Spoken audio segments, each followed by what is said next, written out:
Breaking through in this industry is hard. It takes a lot of hard work and perseverance. For some, when it gets tough, they stop. For others, they persevere till they hit the limelight. The year 2017, I met a young man in my usual visits to the studio. His name is Imrana. 1 year down the line, he's one of the biggest acts in VA Kerala. Today, I speak to Imrana on the come up with Acting. Welcome.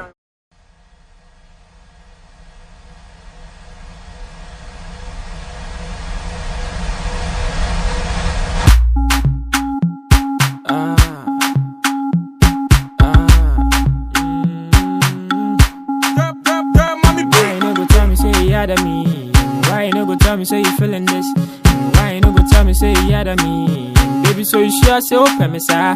Anytime keep on saying all the time. And life no be run, no be rat race. If I catch you, could no be one day. Wow, wow, wow, wow, wow, yeah. And I got no money and no cars, babe, no shut die. I won't want, baby, won't want. I got no money and no cars, babe, no shut die. I won't want, baby, won't want. So I say in sleepless night, yeah. What done I'm a man, sleepless night, yeah. My she would do man, I'm deep inside it. Yank and boom, then be my bride. Oh, bye bye, say love inside me. Jimmy D, make me show you to my mommy. Come closer, come feel the love beat. Got no money, but no cars, babe, no shut die. I won't want, baby, won't want, I got no money and no cars, babe, no shut die. I won't want, baby, won't want. Imrana Tell us about your childhood. Okay, I was born in Sunyani Zongo. And my father was a bicycle repairer then, and my mom too was a petty trader. He was selling toffee, the one they call Kube toffee. Oh. Yeah, I was brought up by my auntie. So that is to say your mom and dad were never married? No. They were never together? Yeah. So after they had you, they just separated? How was living with your dad like? I can't say much, but like my dad was very young then, so I now understand things. Would you say he was a very strict person? No, he was very young. At that time, he was like me. Okay. So me like this with a child right now, you know what I'm talking about. So that's why I was with my auntie, because at times, daddies, they want privacy and those stuff. I can't just say, but you see. So I mean, more like he was bringing a woman home. No, like that. That I just got to understand this thing. Why didn't I live with my dad? Alright. So now, were you a school person growing up? Did you like going to school? Yeah. And how was class like for you? Were you fitting into the class? Yeah. One thing I salute to my parents was that they sent me to good schools. I didn't go to any cycle school. Okay. That's me. So you went to international school, sure? Yeah, because I was in the Zongos, but I'm speaking good English. You see, yeah, I went to King of Peace. Okay. And I went to Sacred Heart to King of Peace. I completed at King of Peace. Yeah. So back in school, would you say you were an average student, you were a brilliant student, or you're just? I was an average student. An average student. Yeah. What was the best position in class? 20th. Out of how many people? Like 50. Like 50. Yeah. Okay. And were your parents okay with that position in class? They were never okay. When you get this thing and like when you bring your report home and your parents will be like, today no meat. Okay. They just give you the food and there's no meat. At that time when they cook, it's like if it's chozafi, they'll put this amani. I don't know. Okay, instead of meat. Yeah. Okay. So no, that's the main ish. Okay. You see. But if you bring the results and it's like you are 30 something, that day forget. Those were difficult times for you. Yeah, because when I was young, I got to know something when I was young. Like when all my friends group, and at that time choir there or comfort choir there, I knew how to sing Samini songs, Okay. so I could sing and they'll be like, wow, wow, they'll be giving me coins, that thing. So I got to know my talents then. All right. So it was at that point when you were Yeah. going through that period. That is when you discovered music. So how did music help you through your life right from that point in your life? Yeah, I just got to know like I'm talented when I went to senior high school. Okay. Back in Bichim Preset, they used to call me Stoneboy. And I was very good when it comes to Samini and Stoneboy songs. Okay. I could sing back to back, and you'd be like, wow, did you write this yourself? Okay. And I'll tell you it's Stoneboy songs, or like, this song is for Samini, you will never know. Okay. So I tell you. Okay. So So you grew up listening to dancehall. You Dancehall. loved dancehall right from the beginning Yeah. as well. So at what point did you start taking music seriously? Okay, when I completed school, I was once there and I was doing a freestyle and one guy approached me and he was like, my man, you should start writing your own songs. You see, so I first wrote a song, Hustle All Day, and I went to record it and the engineer was like, where are you from? You know that thing. So I was like, all music is not me. You get me?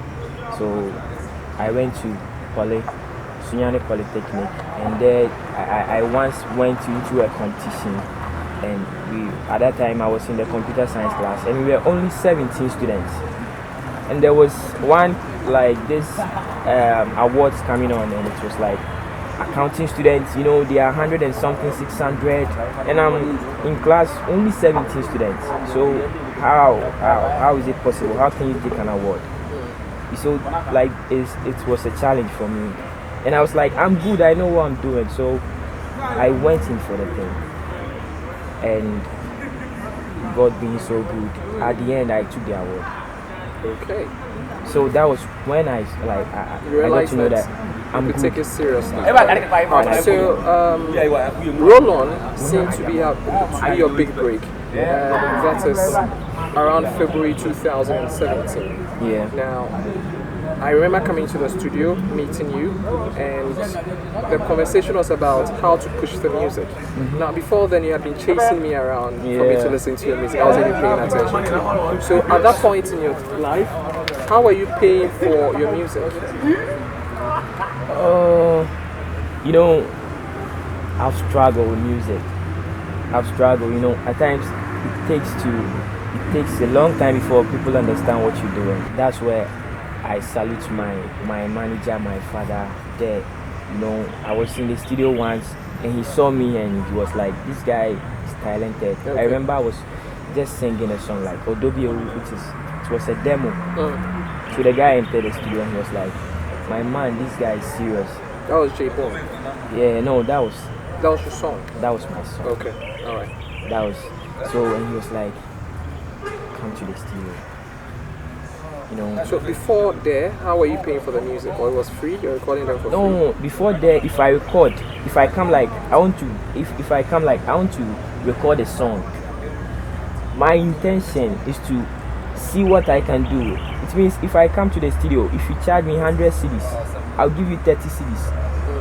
For the next 4 months, you see me again. Because I knew that I killed the song. Just take the song. I don't care. That was the living. Okay. So I'll just come. 100 cedis, okay, I have 30 cedis. The engineers, they know that I'm a small guy, so like 30 cedis. Then I'll do it and they'll be like, wow. You see, and that's all. I'm done. So you don't go for the songs? Till I get the money. And at times it will take like, A couple of... like 6 months or some months and I'm not coming there. I'll just go to a different place and do the same thing there and I'm okay. Alright, so Roland came, people started paying attention to you. What changed in your music career and your life as a whole? Because that time you are the biggest man I ever known in Sunyani. And I remember one guy brought me to Sky FM. And when I came, he was like, I said, I want Mr. Ike's number. And he's like, no, I can't give it to you. So I remember, I bribed the guy in some way. So the guy gave me your number. Okay. So I remember that day I gave you a chat. I texted you. And I was there. The guy was like, "Hey, did you chat Mr. Ike?" I said yes. He said, "No, don't do that again. Don't do that again. If you want to chat him, tell me first." I was like, "Hey, you see, it's not easy. It's not easy. It's not easy." So you when you approached me and you told me you are doing a great job, I felt like I'm there. Okay. Yeah, that was all because I remember Roland, you approached me personally and you told me you are great. Your life started changing from Roland, Roland. and then people started noticing you. Now after Roland, you followed up with a couple of songs. You had Wonkwa, you had Belinda, you had Hello, and now Fake Love. Which of them is your favorite? My favorite is Roland. I don't know which of them is your favorite. Roland is my favorite though, but I like Wonkwa. I think Wonkwa seems to be the most popular one too amongst a lot. But Roland is my personal favorite. Your personal favorite is Wonkwa. Okay. What were you going through when you wrote that song? Wonkwa. Yeah. Is it a personal life experience? Yeah. Actually, because if I remember the lyrics of the song, I've got nobody. Wonkwa, baby. It's like it's reality. Okay.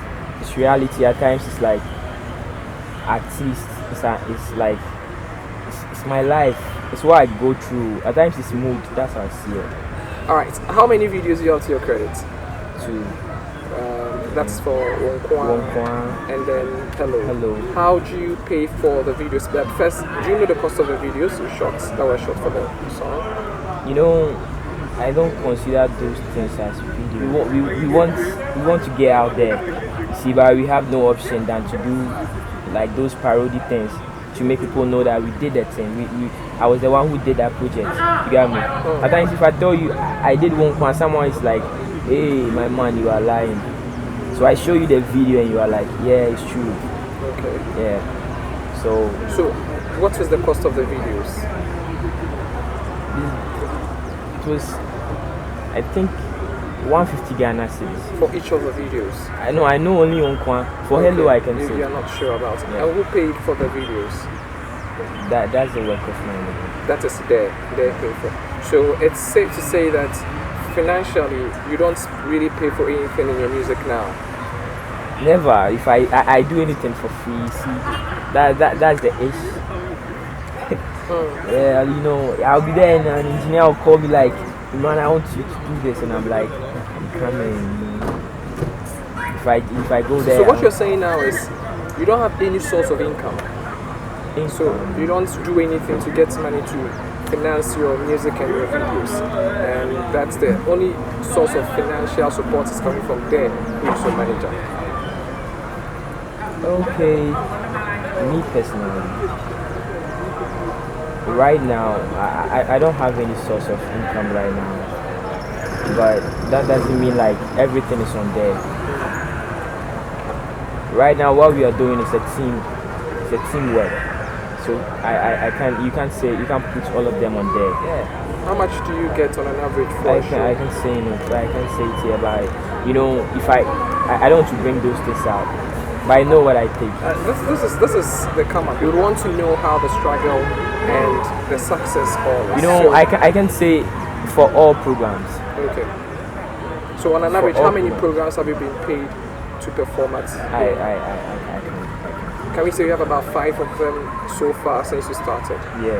And the average amounts they pay you could be between 100, 500,000. Yeah. What's the highest amount you've taken? I took 1,000. Right here in Sunyani? No, in Sunyani. Okay. And I took 500 before. I took 700 before. I took. Yeah, I even took 10 cities before. 10 cities before. Yeah. So it ranges from 10 cities to 1,000 Ghana cities. That's don't make it look like that's how they pay. That's my fee money. No, I'm just saying that. Yeah, every time the movement still goes on. Every time my price go high. Okay. That's it. And if someone pays me 10 cities or if someone tells me to come and I perform for you for free, you don't know what's between me and that person. You see, recently, like I was invited to a program. In the program, it was like, Imrana, come and perform. Nothing is new. But the person calling me, the person telling me to come and perform is the problem. Okay. You see, yeah, at times that's where the fever comes from. That's where the free show is. You see, I can't say I do free shows, but not on any platform. Okay. Yeah, that's it. Alright. Now, at a point, I mean, just when people were beginning to start enjoying your music, somewhere 2017, just disappeared. Nobody was saying from Imrana again. What were you? What was happening? You know, there's struggle in music. Music is nice, and the music, after music is money. You get what I'm talking about. So I went to Accra for some time.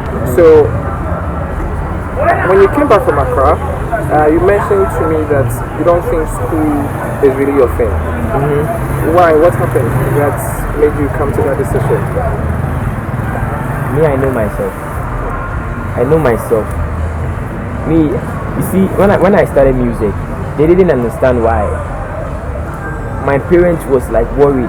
You this guy, why? We are paying huge amounts of money to send you to school and you don't want to. But they didn't understand me. You know, I did computer science. I mean, my father knows that computer science self, I can't. Okay. You know, our parents, at times they force us. Oh, true. You see, when I was going to school, I'm not saying that like I'm brilliant. So you felt school was a burden for you, and your heart wasn't in it. It's not a burden, like, but you know where I was, computer science for me it was something else for me. See, I'm not saying if you can do computer science, do it. But like me, for you, it wasn't. I was struggling in class. If at a point, or if you realize that the music is not successful, would you regret deciding to choose the music over your education? No. We never regret. In life, everything happens. Everything happens. You got me? I didn't fail my exams. I was never dismissed from school. I deferred. You got me? I deferred. That's the issue. Okay. You see? But you know, music took over me. And it was too much. You know, when I took that award in Poly, at that time all eyes on me. And you got me, like there was this kind of do this, do that. By the time I realized, see, things was very like there was more pressure on me, learn, do this, you know, that thing. So I decided to defer, because at that time if I tried to write something down, I'll write lyrics instead of answers. So I decided to defer my course. Alright. Are you happy with your life as it is now? Yeah, why not? I'm cool with everything I do. Are you comfortable? Why not? As it is now? Yeah. Who is your biggest inspiration in the music industry currently? You know, I started listening to Samini then, but for now I see them to be all the musicians coming, none of them is good at me. None of them is better than you. No. You think you are equal to the Saminis and the... Yeah. Okay. They don't know me, that's why. Okay. If they get to know me, they'll know who I am. What is the dream like for you in the next year, 2 years, 3 years? I want to go to BBC next year. Okay. I want you to see me on BBC, some Westwood. I'm doing my thing there. Okay. That's the dream. Okay. Yeah. I want to take the artist of the year self. That is Ghana, artist of the year. Yeah, Ghana. Yeah. Both in Ghana and UK, or I want to take them. I want people to know me. That's it. Alright, thank you very much for joining us here, Imrana Abdul Latif. Yeah. It's been an insightful conversation with you, and I hope we meet again. I wish you well as well.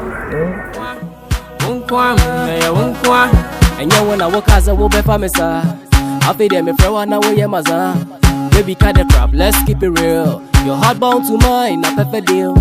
Anytime I see you on the other side, I am a need to bring me as my fine. The feeling is deep, I can't deny. Whoa, whoa, whoa, whoa. I'm not gonna do you baza, eh. I will never make you feel lonely. Sumami oba, wakoma no ya. I got no one but you. 1+1 now 2. For you, I could turn a fool, a fool. Damn, mommy beat.